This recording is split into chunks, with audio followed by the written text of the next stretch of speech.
Last Sunday, WSOU News went down to Jersey City to a protest to try and save Liberty State Park. Activists are trying to pass the Protection Act that would make all privatization go through the people so that they have control over their park. We also talked to a counter-protest that was there at the event as well. Here is what the protesters have to say. This park has been the keeper of markers of history for generations. It's a rare open space jewel. It is a free urban green oasis in an urban community where we don't have a lot of park space. And it's one of only two places in the world from which you can access the Statue of Liberty in Ellis Island. Millions of park goers enjoy her every year, and we just have to make sure. We've seen attack after attack on the park to try to privatize it and commercialize it, and they would never let that happen at Central Park. You know, you have to go back to the state legislature to amend the uses, and we think that we should codify those protections into law here. What brought you guys out here today? We just want to make sure that the golf course doesn't expand into the rest of the park. I want to maintain as much land for the park as possible and have a plan for development and not let it go private, right? Chunks of the land. So that's and I also, I want them to have some numbers, so that people can feel the support. We want to support the people in Hudson County regarding Liberty State Park and preserve Caven Point, which is that wooded area back there, which is a nature reserve, and there are plans to turn it into a golf course for billionaires. Every year I come here because we have to keep fighting. They seem to be cowering in fear of the millionaires. They don't want to. They kind of want to have it both ways. So they just kick the can down the road, and then every year we have to come back here and give another protest for something that's really obvious, that this land shouldn't just be available to the first billionaire who asks for it. And so what do you know about the counter-protest that's going on today? There was something like it last year. This year it looks a little bigger. I'm sure everybody over there is bought and paid for by the golf course. There's no doubt in my mind. My only curious point would be, how much are they getting paid? Last year there was a guy who was in charge of hiring them. I'd recognize him if I saw him. Well, that's the group that's funded by the owner of the golf course.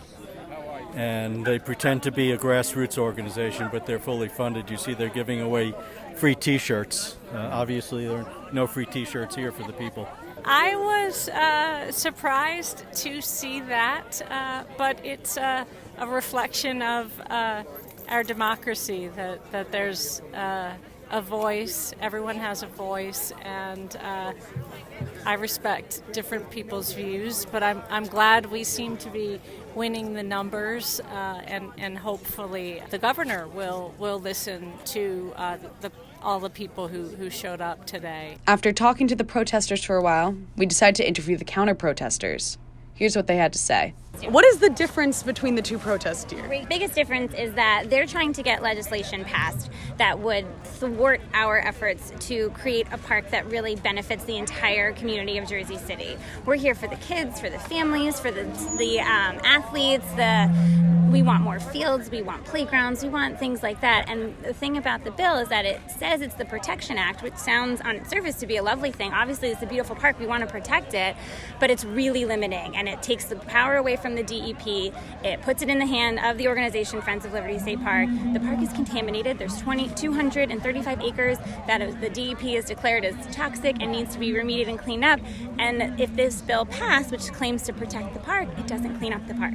So we want a clean, safe, accessible park for Jersey City. It's not about privatization. It's not about a golf course. It's about a clean, safe, accessible park for the Jersey City community and people like the Frazier and their family. For everyone. After hearing what the counter-protesters had to say, we decided to talk to Raj Mukherjee about how much of that was actually true. So what exactly would this law do?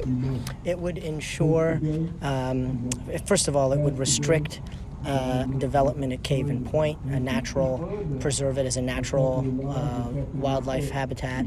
It would require any concessions or public-private partnerships or improvements at the park to go through an advisory committee, which would be required to hold public meetings at convenient times and at accessible times here at the park, not at some obscure location down in Trenton on a Tuesday in the middle of the workday so that the people could play a role in those concessions and amenities, which, by the way, we don't oppose.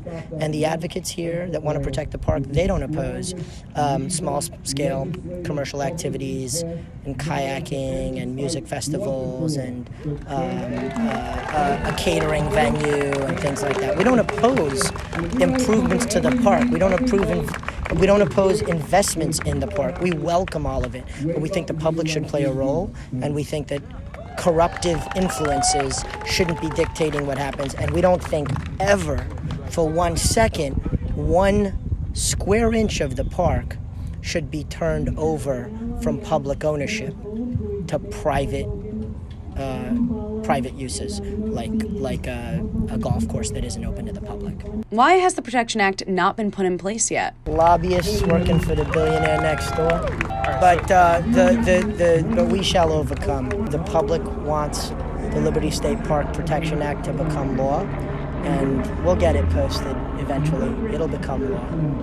I'm cautiously optimistic that we will succeed here. Enough of these battles. This is ridiculous. Like, how is this even a thing? For John Makuch and Christian Gardner, I'm Veronica Gail, reporting for WSOU News.